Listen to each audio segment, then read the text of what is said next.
Wow, it's a mind-blowing program. It's just full of life. Flame 2.0 is running in King Williamstown, Betty, and also Deep Slot. We know that about 67% of small businesses actually close due to financial reasons. It was the ASISA Foundation's strategy to bring financial literacy, financial capability to communities in a way that they can embrace it, absorb it, apply it, and change their lives. It's a 24-month program, and it starts with trying to appeal to people who either have a business idea or who have been in a startup phase, and sometimes you can be in startup phase for a couple of months, or who have established businesses but they want to grow, they need to grow. There are a lot of small businesses around here, but one of their biggest challenge is the lack of business acumen and financial management. As a result, they're not getting any traction, they're not growing, they're not moving. We started with 44, we're graduating 44. That's very unusual for programs. My name is Luvuyo Manang. I'm from King Williamstown. I have a mobile kitchen. I sell fast food. I've been doing business for like 5 years. So I actually told myself all I needed was just funding. But after attending Flame, I've identified that I actually know nothing.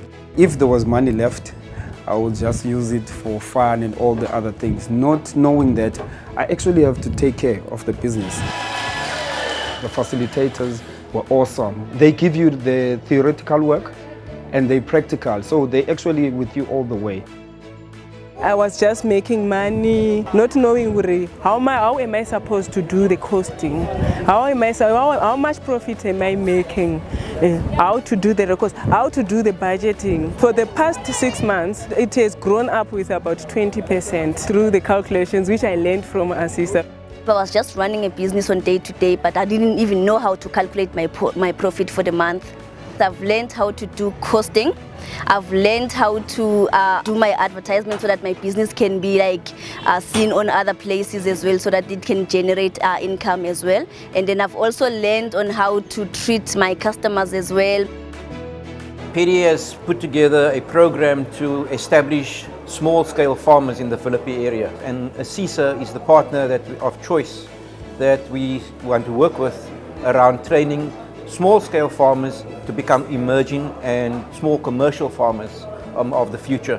When Flame came to my life, I realized that I'm not just only a farmer, I'm an entrepreneur, I'm a businesswoman. What stood out for me is the fact that they could make it so simple that anyone can understand it, that you can actually go home and implement it and teach it to other people as well. I've started making changes. I have developed some invoices, recording everything, even when I sell the sales invoice and the receipts, delivery notes.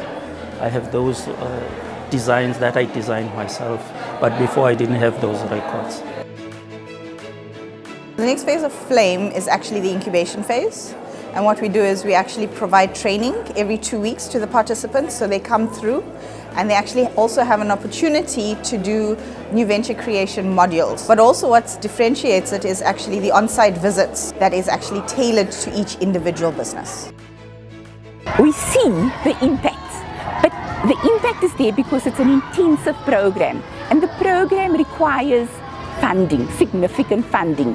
So we have a whole program management team that oversee governance, that oversee the funding, the costing, the budgeting, and keeping everybody to that. But in order for us to make a real difference in South Africa, we need to do this at a much larger scale, which means we need much more funding so that we can keep our trainers continually growing, learning, employed, and able to reach out to more and more people. It is really a solution to the current challenges of South Africa, where we need more small business to develop and we need to create jobs, and it happens in spaces like this. But yeah, to the stakeholders and the funders, this is a very tight budget. We pull it, we stretch it, and we need more contribution. But the great thing is we're talking to government as well, and so provincial government in the Western Cape, in the Eastern Cape have committed. They're wanting to come on board to help with co-funding. But the more funding we get, the stronger our reach.